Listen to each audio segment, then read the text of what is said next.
अस्सलाम वालेकुम, कैसे हैं आप सब? उम्मीद करती हूँ आप सब खैरियत से होंगे और अल्लाह का शुक्र है मैं भी खैरियत से हूँ। मेरे चैनल को ज़रूर सब्सक्राइब करें, मेरी वीडियो को लाइक करें, शेयर करें। और अभी जा रही थी मैं शामिर को स्कूल ड्रॉप करने।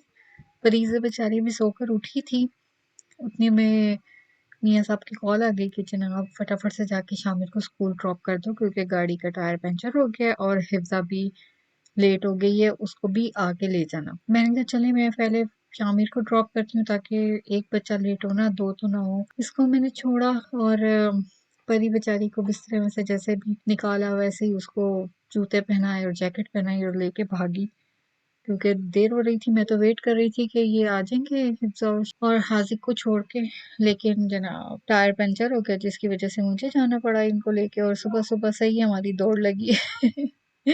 मैं तो ये सोच रही थी कि मियाँ साहब आ गए तो जनाब मेरी छुट्टी हो जाएगी और मैं मज़े से अपनी नींद पूरी करूँगी। लेकिन वो जब से वापस आए हैं ना, मेरी रूटीन और ज़्यादा सख्त हो गई है, हम लोग काफ़ी बिज़ी हो गए हैं। उसके बाद जी नाश्ता-वाश्ता किया, गाड़ी ठीक करवा के घर लाए तो हम लोग जा रहे थे बैंक काम से। मौसम बहुत अच्छा था, बहुत हमने एन्जॉय किया और परीज़े का तो दिल बिल्कुल नहीं करता कि गाड़ी में बैठूँ। वो कहती है कि बस मैं बाहर निकलूँ और मुझे खुला छोड़ दो, आज़ादी से घूमूँ फिरूँ। मैंने कहा चलें जी ये भी ठीक है। और सुबह 10 साढ़े 10 का टाइम था लेकिन इतना अच्छा वेदर था, बहुत ही मज़ा आ रहा था। इतनी अच्छी ठंडी-ठंडी सी हवा चल रही थी, ऐसा लग रहा था जैसे पाकिस्तान में नवंबर का वेदर होता है ना, उस तरह से था। लेकिन यहाँ पर जनाब मौसम का कोई एतबार नहीं, अगर एक दिन बहुत अच्छा मौसम होता है तो अगले दिन उतनी ही शदीद ठंड होती है, बल्कि शाम तक कोई पता नहीं चलता कि कैसा वेदर चल रहा है। ऐसा वेदर देख के ना बस दिल करता है कि सहन में एक चारपाई हो, उस पे बैठे हो और जनाब माल्टे खा रहे हो मज़े से।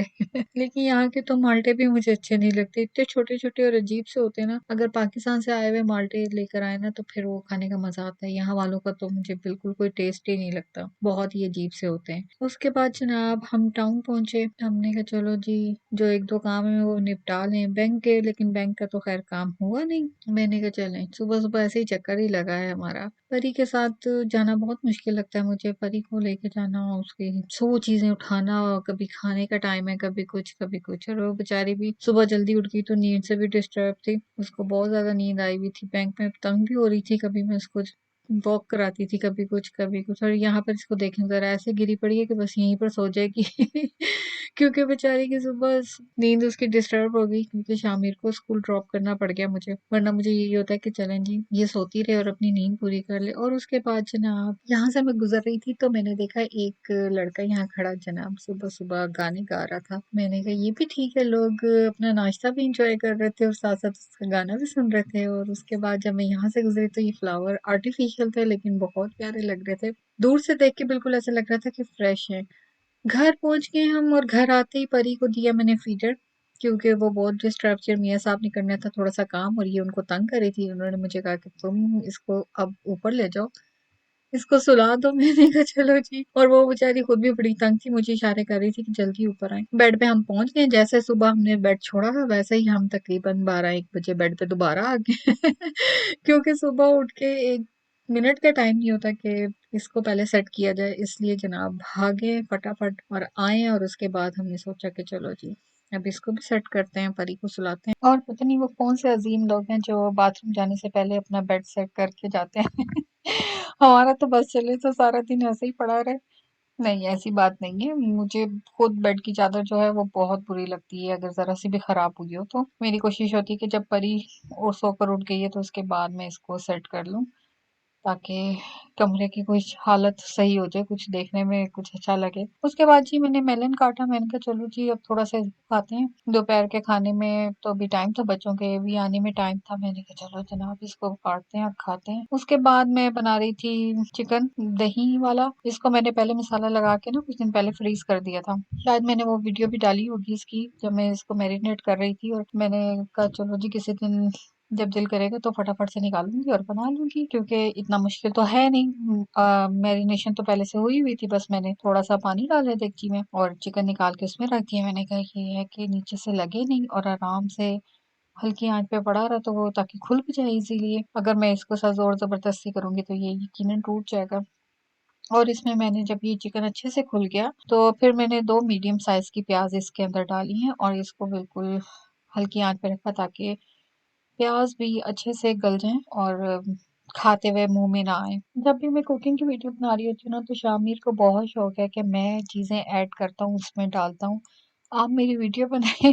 हालांकि वो फरीजे के साथ खेल रहा था, इतनी भाग दौड़ किचन में मचाई हुई थी, लेकिन उसको हो रहा था कि मैं जो है ना बनाता हूँ और आप मेरी वीडियो बनाएं, खेलते हुए भी बनाएं और ये भी करें वो भी करें। लेकिन मैंने कहा नहीं जनाब, मेरे पास बिल्कुल टाइम नहीं है, क्योंकि इनके पापा को भूख लगी हुई थी और खाना मेरा लेट हो गया था। और एक और मसला हो गया था कि जनाब मियाँ साहब तो आ गए, लेकिन उनका लगेज जो है वो बैग दोहा ही रह गया। फोन करके पता किया कि बैग आया नहीं, और तकरीबन 2 दिन हो गए अभी तक बैग नहीं आया। वो कह रहे थे जी नेक्स्ट डे हम डिलीवर कर देंगे, लेकिन अभी तक डिलीवर नहीं हुआ। उसमें बहुत सारे मेरे कपड़े थे, हिफ्जा के कपड़े थे। चलिए कपड़ों की तो खैर है, लेकिन सबसे इम्पोर्टेंट चीज उसमें साग है जो नौशी ने बना के भेजा है, और अचार है जो मेरी एक और बाजी ने बनाकर भेजा है। तो मुझे इतनी फिक्र हो रही है ना कि वो चीजें अभी तक मेरे तक पहुंची नहीं है। जब तक पहुंचेंगी पता नहीं उनका क्या हाल होगा, पता नहीं वो खाने के काबिल भी होंगी कि नहीं, क्योंकि आज अचार में से ऑयल तो वैसे निकाल दिया है, लेकिन अब अल्लाह बेहतर जानते हैं क्या है। और साग जो कि फ्रीज था, तो अब उसका आएगा तो पता चलेगा कि क्या बना साग का, वो खाने के काबिल भी रहेगा कि नहीं, क्योंकि कतर में इतनी गर्मी होती है, इसलिए कुछ नहीं कह सकते। लेकिन ये फर्स्ट टाइम ऐसे हुआ है कि लगेज रह गया और आया नहीं अभी तक। अब देखें जनाब क्या होता है उसके साथ, कब पहुंचता है। और अब तो मैंने उम्मीद बिल्कुल छोड़ दी है कि 2 दिन हो गए हैं, साग तो यकीनन खराब हो जाएगा, वो तो खाने वाला ही नहीं रहेगा। इस दफा शायद मेरी किस्मत में ही नहीं है साग, 2 दफा तो मेरे साथ ऐसे हो चुके हैं। अब देखते हैं जी क्या होता है। और इसके साथ साथ मैंने अपनी रोटियां भी बना ली हैं, और साथ साथ मेरा खाना भी तकरीबन रेडी है, बस डन होने वाला है। थोड़ा सा इसको मैं और भूनूंगी, इसको ड्राई करूंगी, क्योंकि ये दही मसाले वाला है विदाउट ऑयल। इसमें मैंने ऐड किया था दही, 2 मोटी इलायची, लहसुन अदरक का पेस्ट, नमक और लाल मिर्च पाउडर। ज्यादा इसमें मसाले नहीं डाले, इसलिए ये बहुत ही मजे का बना था। कम मसालों में भी इतना अच्छा और इतना टेस्टी बना था कि जब मैंने फर्स्ट टाइम ट्राई किया तो मुझे खुद यकीन नहीं आ रहा था कि इतना अच्छा भी बन सकता है। और ये देखें जनाब, ये रेडी हो गया है, इसकी लुक आप चेक करें, खाने में बहुत ही मजेदार। इसी के साथ मुझे इजाजत दें, दुआओं में याद रखें, अपना बहुत ख्याल रखें। अल्लाह हाफिज।